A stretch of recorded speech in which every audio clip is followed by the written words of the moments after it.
Everyone, welcome to legal aids after college. मैं हूं प्रियंका और मैं आपके लिए CUET PG LLM की प्रिपरेशन पर एक नया वीडियो लेकर आई हूं। जैसे कि हम सबको पता है, CUET का नोटिफिकेशन आउट हो चुका है और हम सब अपनी अपनी तैयारियों में लग गए हैं। एग्जामिनेशन फॉर्म आई होप आप सभी लोगों ने भर दिए होंगे। नहीं भरे हैं तो लास्ट मोमेंट तक का वेट मत कीजिएगा, अपने अपने एग्जामिनेशन फॉर्म भर दीजिए। ठीक है।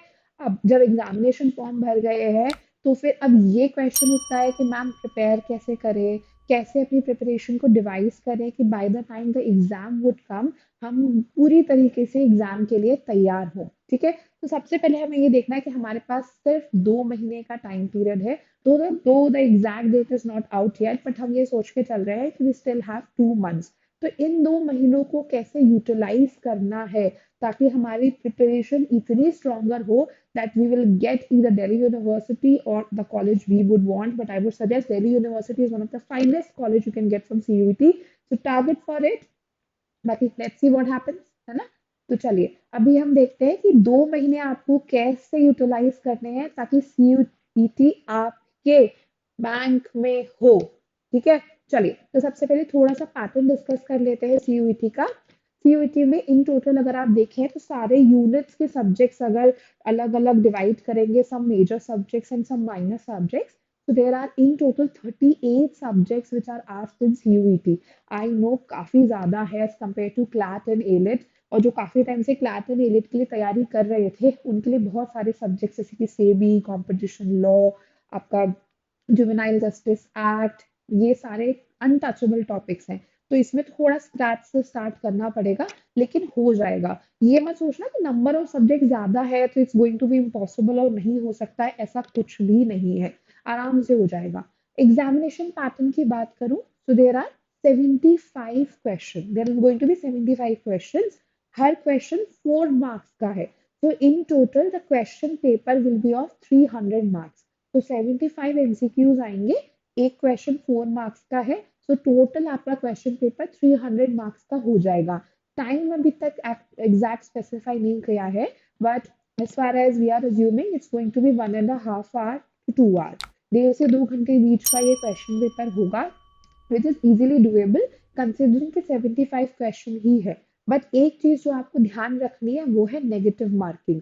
तो प्रिपरेशन करते वक्त एक्यूरेसी एंड टाइम मैनेजमेंट दोनों का ध्यान रखना है, क्योंकि एक्यूरेसी थोड़ी सी इधर से उधर चली जाएगी तो नेगेटिव मार्किंग में मार्क्स जा सकते हैं। और इसमें 0.25 की नेगेटिव मार्किंग नहीं होती है, इसमें सीधा 1 मार्क की नेगेटिव मार्किंग होती है। So which means if you are attempting and for each correct answer you'll get 4 marks, but for each wrong answer you'll get 1 deduction. तो थोड़ा सा यहाँ पे ना हमें एक्यूरेसी का ध्यान देना है। ये कंप्यूटर बेस्ड टेस्ट है तो उसमें भी आपको कोई प्रॉब्लम नहीं होगी। इतने टाइम में तो हमें आदत हो गई है कंप्यूटर बेस्ड टेस्ट देने की, राइट। चलिए अब हम स्ट्रैटेजी डिस्कस कर लेते हैं। तो स्ट्रैटेजी में जो सबसे पहली चीज है वो है सिलेबस को एनालाइज करना। कई बार हम ये गलती कर देते हैं, हमें लगता है कि इतने साइंस से जो सब्जेक्ट्स हम पढ़ते आ रहे हैं वही पूछे जाएंगे। So no, the first thing you do it, और आपको एनटीए की वेबसाइट पे जाएंगे तो वहां आपको सिलेबस पूरा का पूरा मिल जाएगा। यूनिट वाइज वहां पे सिलेबस दिया हुआ है। पर आप यूनिट वाइज में अगर सीधे ऊपर यूनिट देख लेंगे और अंदर नहीं देखते हैं तो ऐसा मत करिएगा। अगर कॉन्ट्रैक्ट लॉ लिखा हुआ है ना तो कॉन्ट्रैक्ट लॉ में या फिर आपके बहुत सारे अदर लॉज भी आ जाते हैं। ठीक है। आपका कंपनी लॉ में आपके जैसे फॉर एग्जांपल सेबी आ जाता है, कंपटीशन लॉ आ जाता है। तो आपको हर यूनिट का सिलेबस जो है सब्जेक्ट वाइज अलग अलग एक्ट्स जो उसमें आ रही है वो नोट डाउन करना है। सिलेबस को सबसे अच्छे से एनालाइज करना है, सिर्फ हेडिंग पढ़ के नहीं रहना है। पूरा सिलेबस थॉरली एनालाइज करके make a list of all the subjects which are going to come in your exam. ठीक है। फिर दूसरी बात ये कि जब आप सिलेबस देखेंगे तो आपको ये समझना है कि पैटर्न में क्या चेंज हुआ है। तो चेंज की बात की जाए तो आपसे ओल्ड लॉज पूछे जा रहे हैं जो कि सिलेबस में ही दिया हुआ है। अच्छी बात है ये, क्योंकि ओल्ड लॉज हम काफी टाइम से पढ़ते आ रहे हैं, हमने हमारे ग्रेजुएशन में भी पढ़े हैं। New laws will not be asked, तो इस चीज से थोड़ा सा रिलैक्स्ड हो जाइए। ठीक है। पर इस चेंज को हमेशा अच्छे से याद रखिएगा। ठीक है। जो थर्ड चीज है जो मैं हमेशा सब बच्चों को बोलती हूँ before you opt for any competitive exam is to analyse the previous year question paper, right. देखिए क्लैट में एक डिफरेंट अप्रोच थी एग्जामिनर की आपसे क्वेश्चन पूछने की।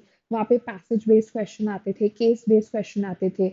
एलिट में आप पे अलग अप्रोच थी क्वेश्चन पूछने की, आपसे वन लाइनर्स क्वेश्चन आते थे, बट डायरेक्ट आपसे कंसेप्चुअल क्लैरिटी पे क्वेश्चन पूछा जाता था। उसी तरीके से सीयूईटी में एक अलग अप्रोच है क्वेश्चन पूछने की।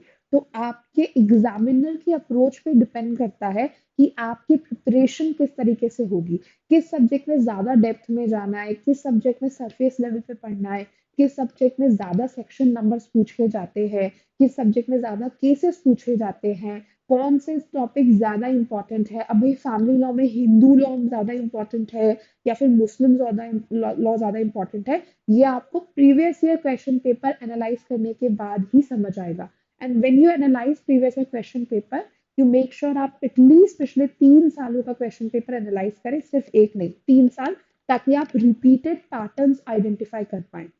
और ये पैटर्न्स जब आइडेंटिफाई करो, एनालाइज करो, तो अपने साथ एक नोटबुक लेके जरूर बैठना, लिख लेना कि भाई कॉन्स्टिट्यूशन से कितने क्वेश्चन आते हैं, एडमिनिस्ट्रेटिव लॉ से कितने क्वेश्चन आते हैं, and what kinds of question are asked.